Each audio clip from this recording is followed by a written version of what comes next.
आज की कहानी दूर के ढोल सुहावे। चल भाग यहाँ से, डांटते हुए रुक्मणी जी ने अपनी 4 वर्षीय पोती वंशिका के हाथ से खिलौना छीनकर अपने पोते मनु को देते हुए बोली, ले खेल मेरे लाल अपनी दादी के बाल गोपाल। वंशिका रोने लगी।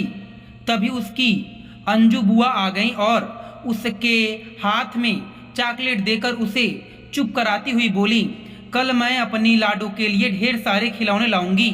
वंशिका खुश होकर चली गई। तब अंजू रुक्मणी जी से बोली, आप भी हद करती हैं माँ, बड़ी भाभी को कोसने से आपका जी नहीं भरता। जो अब इस नन्ही सी बच्ची को दुत्कार रही हैं, तो क्या अब तू मुझे सिखाएगी कि किसे प्यार करना है और किसे नहीं। अपनी छोटी भाभी को देख कैसा चांद सा मुखड़ा है वो, तेरी मुँह जली भाभी तो मेरे परिवार पर एक ग्रहण है। बस माँ, दूर के ढोल तो सुहावे नहीं लगते हैं, लेकिन याद रखिए वक्त आने पर बड़ी भाभी ही आपके साथ रहेंगी। छोटी भाभी तो आपसे कन्नी काट लेंगी। हमेशा की तरह रुक्मणी जी उसकी बातों को अनसुना करके छोटी बहू के कमरे में चली गईं। रुक्मणी जी के पति मनोहर बाबू एक सरकारी मुलाजिम थे। अशोक, आशीष और अंजू 3 संतानें थी उनकी। अंजू का ग्रेजुएशन पूरा होते ही उन्होंने अपने शहर में ही एक खाते पीते परिवार के बैंक कर्मी निशांत के साथ उसकी शादी कर दी। उसके 6 माह बाद अशोक, जो कि एक प्राइवेट कंपनी में काम करता था, के विवाह के लिए लड़की देखने लगी। तब अशोक ने उन्हें दीपा से मिलवाते हुए कहा कि यही उनकी पसंद है। दीपा देखने में सुंदर थी और पढ़ी लिखी भी। उसके पिता का अपना प्रोविजनल स्टोर था जिससे अच्छी आमदनी हो जाती थी।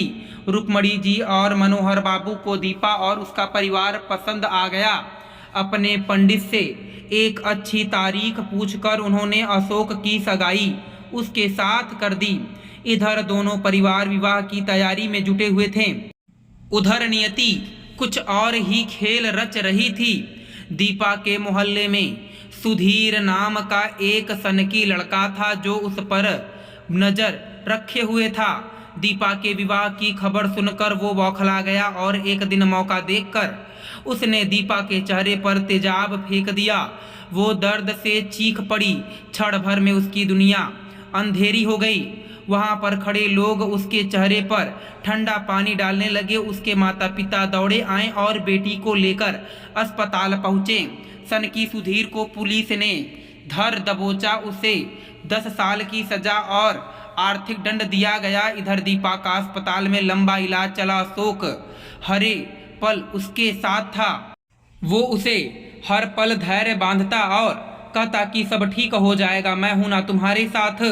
रुक्मणी जी को जब दीपा के साथ हुई दुर्घटना का पता चला तो उन्होंने अशोक को वहां जाने के लिए मना किया और बोली कि तेरी शादी अब उसके साथ नहीं हो सकती। उनके पति और बेटी की भी यही राय थी। दीपा ने भी अशोक से कहा कि अपने घर वालों की पसंद से शादी कर लीजिए, लेकिन उसने साफ इनकार कर दिया। उसने सबको यही तर्क दिया कि ये हादसा विवाह के बाद होता तो क्या तब भी आप यही कहते। इस बात पर सभी निरुत्तर हो गए और रुक्मणी जी को बेटे के आगे झुकना ही पड़ा। सादे ढंग से अशोक का विवाह दीपा के साथ हो गया। दीपा के गाल और गर्दन पर अभी भी जलने के निशान थे। इलाज में रुपया खर्च हो जाने के कारण उसके पिता दहेज भी नहीं दे पाए थे।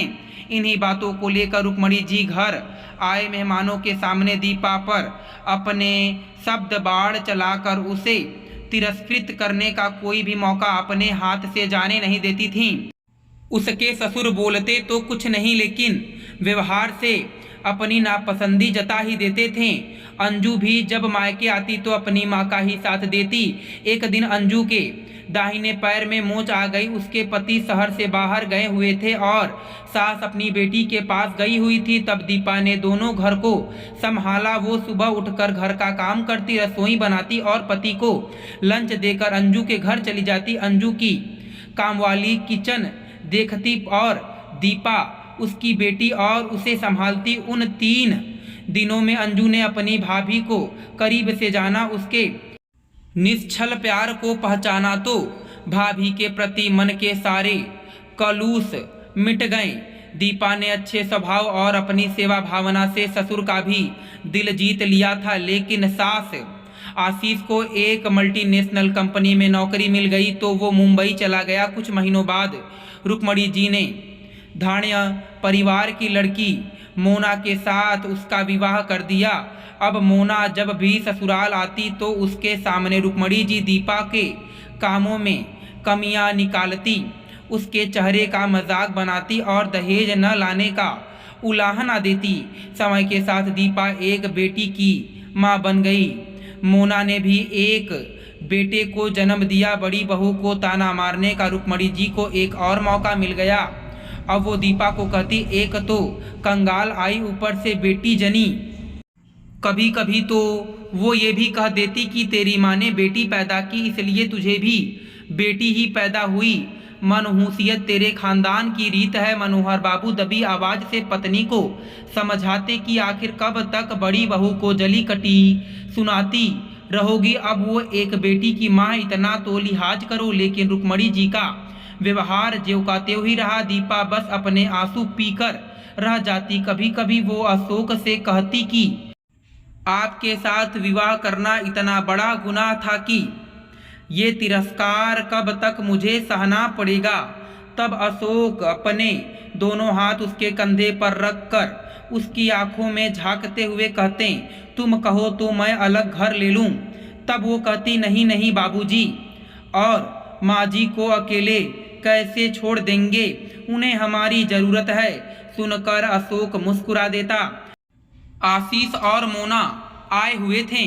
वंशिका लकड़ी के घोड़े के साथ खेल रही थी।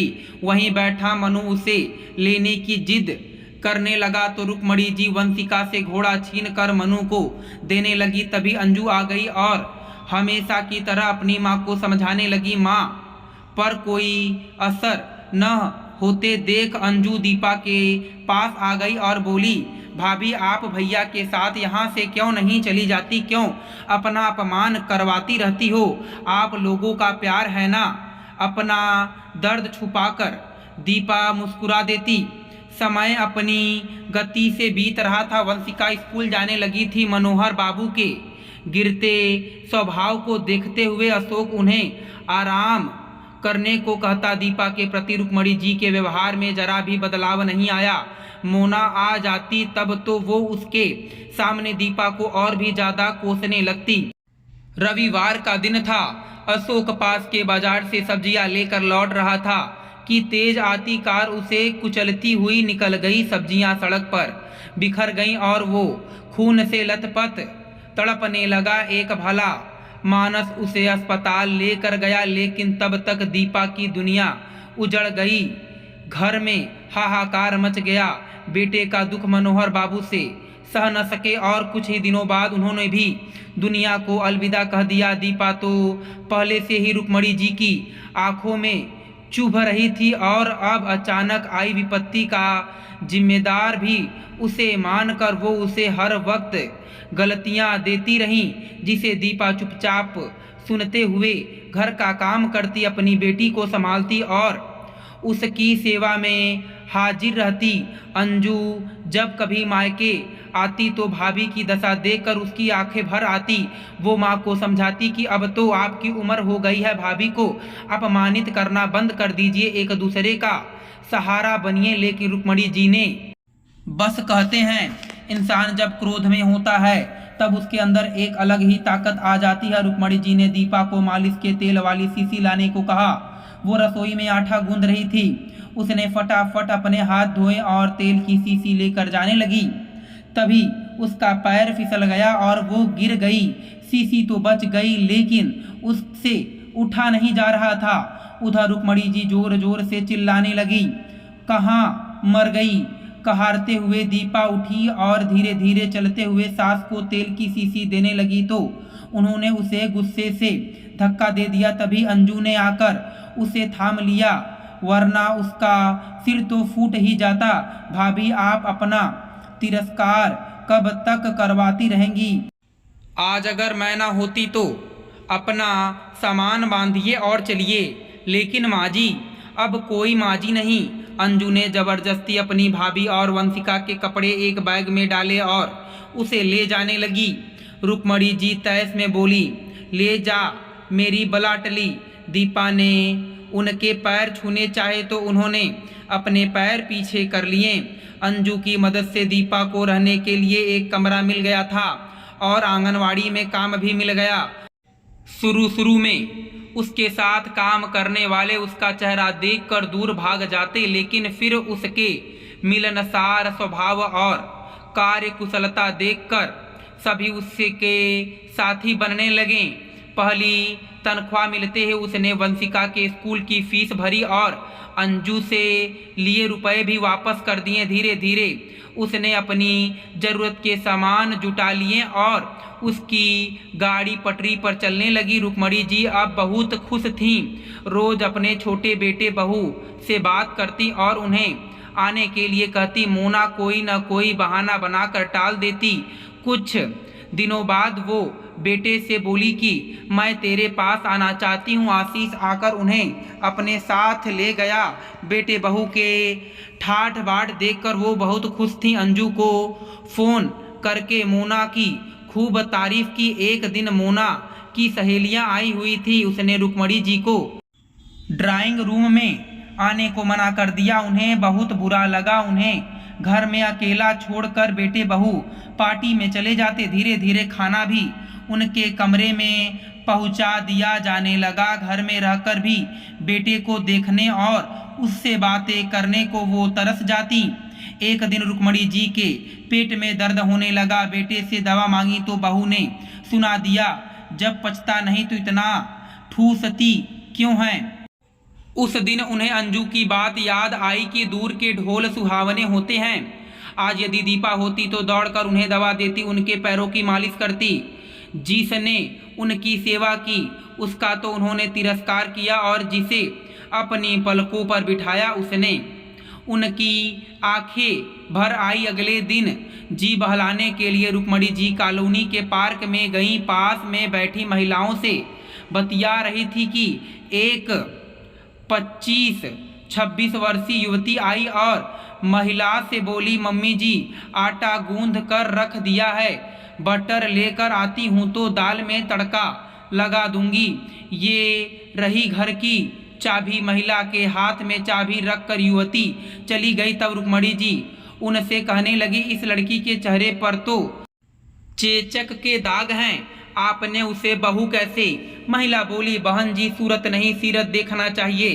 कुछ समय पहले उसे माता निकल आई थी तो क्या अब वो मेरी बहू नहीं रही? मेरी 2 बेटियां भी हैं। मेरी बहू अपनी ननदों को पूरा सम्मान देती है, मेरा और अपने ससुर का पूरा ख्याल रखती है। महिला बोलती जा रही थी और वो दीपा के साथ किए अपने व्यवहार को याद करती जा रही थी। अपने कमरे में आकर वो खूब रोई और आशीष को बोली कि मेरा टिकट करा दो।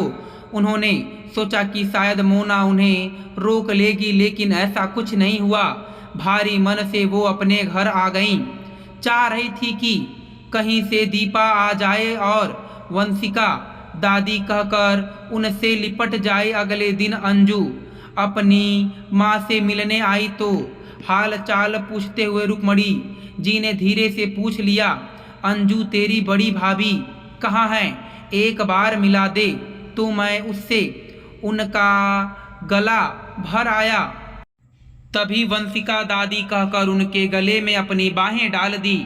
उन्होंने नज़र घुमाकर देखा तो दीपा दूर खड़ी थी। उन्होंने इतना ही कहा, बहू, और दीपा उनके चरण स्पर्श के लिए झुकी तो उन्होंने मेरी बहू कहकर उसे अपने सीने से लगा लिया। दोनों की आंखों में अश्रुधार बह निकली, जिसमें मन के सारे गिले शिकवे बह गए थे।